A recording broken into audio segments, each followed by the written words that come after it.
Assalamualaikum warahmatullahi wabarakatuh. Perkenalkan, nama saya Hamida Syati dengan NIM 4301422, mahasiswa Pendidikan Kimia Rombel 6B. Di sini saya akan menanggapi tentang fermentasi ikan pak asam yang dari Kalimantan.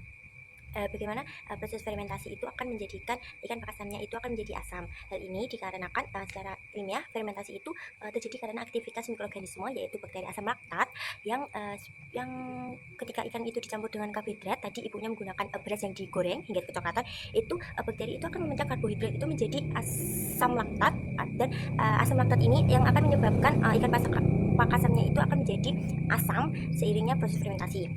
Ketika fermentasi pH ikan itu akan menurun karena produksi asam laktatnya tadi. pH itu akan menghambat pertumbuhan mikroba pembusuk dan sehingga pakasam itu akan bertahan lebih lama tanpa pengawet kimia.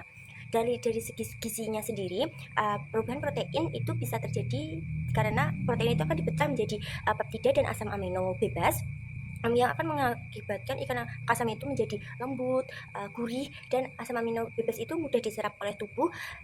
Jadi proteinnya itu akan lebih tinggi.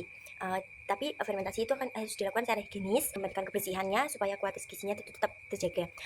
Risiko jika fermentasi itu tidak tanpa kebersihan, itu pakasamnya itu ikan pakasam yang difermentasi itu bukan hanya bakteri yang bisa tumbuh di dalamnya, mungkin bisa yang bisa tumbuh juga bakteri jahat yang akan menghasilkan senyawa-senyawa beracun yang akan berbahaya bagi kesehatan tubuh, seperti histamin yang berasal dari ikan yang terkontaminasi.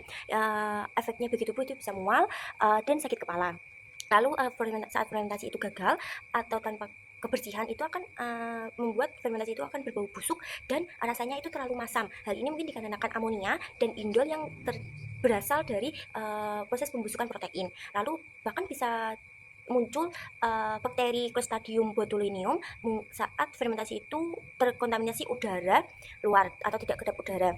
Racun botulinum itu sangat berbahaya, walaupun jumlahnya sedikit itu bisa mematikan untuk tubuh. Lalu lebih baik mana antara garam rosok dan garam dapur? Yang mungkin lebih baik garam rosok katanya ibunya tadi. Secara ilmiah, garam dapur atau itu mengandung 99% itu NaCl murni. Biasanya itu ditambahkan iodium untuk mencegah gangguan tiroid dan anti caking agent seperti magnesium karbonat yang supaya garam dapurnya itu tidak menggumpal.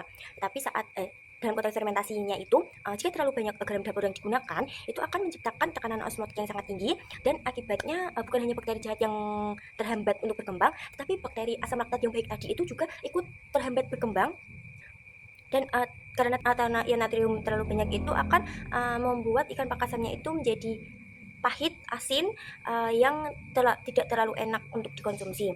Lalu untuk garam rosok sendiri itu mengandung 94-97% NaCl, dan sisanya itu mineral alami yaitu magnesium dan kalsium yang berfungsi sebagai penyeimbang rasa atau buffer. Ketika rasa pahit yang dihasilkan dari ion natrium itu akan dinetralkan oleh magnesium dan kalsium. Selain itu magnesium dan kalsium itu juga penting untuk aktivitas enzim karena mereka itu sebagai katalis saat proses fermentasi mendorong kerjanya enzim itu. Tetapi garam rosok itu sendiri juga harus atau tidak terkontaminasi oleh logam berat seperti Pb dan merkuri, timbal atau merkuri, bahkan mikroba pembusuk yang bisa mengganggu proses fermentasi itu dan akan membahayakan kesehatan tubuh. Lalu intinya itu garam rosok itu baik untuk proses fermentasi karena mungkin alami dan rasanya itu seimbang karena tidak terlalu pahit hasil ikan pakasamnya, asalkan kualitasnya itu bagus. Sedangkan garam dapur itu tetap bisa digunakan, tetapi kita harus memperhatikan takaran dan efek yang akan ditimbulkan di akhir fermentasi. Berdasarkan data yang disajikan oleh Prianto dan Jajanti 2018 itu, jumlah bakteri asam laktatnya itu tergantung dari karbohidrat yang digunakan. Yang disajikan itu nasi itu paling tinggi dan sekitar 8,7, sedangkan karak itu paling rendah 8,12. Karbohidrat itu menjadi bahan bakar utama dari bakteri asam laktatnya tadi. Tanpa mikroba itu bakteri itu tidak akan bisa berkembang, hasil fermentasi itu akan menghambat dan jumlah bakteri baiknya itu sangat rendah dan pakasamnya itu cepat basi. Lalu kenapa beras dan nasi itu efektif? Mungkin karena keduanya itu kandungan proteinnya itu masih utuh dan gampang untuk dipecah menjadi glukosa. Lah, saat fermentasi itu glukosa itu akan diubah menjadi asam laktat yang akan membuat ikan pakasamnya itu tadi asam, awet, dan tahan lama.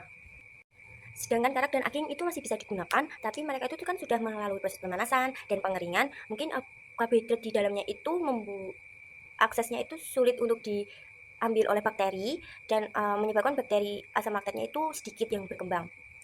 Lalu makanya kita pilih karbohidrat yang baik seperti nasi atau beras yang tadi yang biasanya ibu gunakan tadi sebagai media fermentasi karena terbukti bakteri asam laktatnya itu tinggi. Gunakan nasi aking atau yang lainnya itu untuk pemanfaatan limbah pangan, jadi lebih ekonomis dan ramah lingkungan.